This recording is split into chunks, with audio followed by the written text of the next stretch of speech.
रंग माझा वेगळा 7 जानेवारीच्या भागामध्ये आपण पाहणार आहोत. राधा ही कार्तिकला बोलते, कार्तिकराव मला तुम्हाला काहीतरी सांगायचे आहे. तेवढ्यात तिथे श्वेता येते.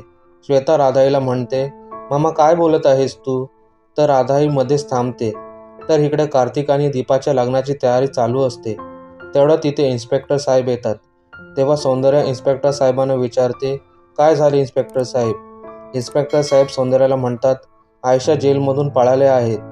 तेव्हा सौंदर्या इन्स्पेक्टर साहेबांना बोलते की दीपा आणि कार्तिकच्या लग्नामध्ये कोणतेही विघ्न येता कामा नये आणि आयशाने काही करण्याचा प्रयत्न केला तर मी तिला सोडणार नाही.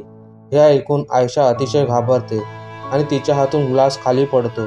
तर सौंदर्या आणि इन्स्पेक्टर साहेब आयशाकडे बघतात. आता पोलीस इन्स्पेक्टर आणि सौंदर्या आयशाला रंगे हात पकडणार का, हे आपल्याला येणाऱ्या भागातच समजेल.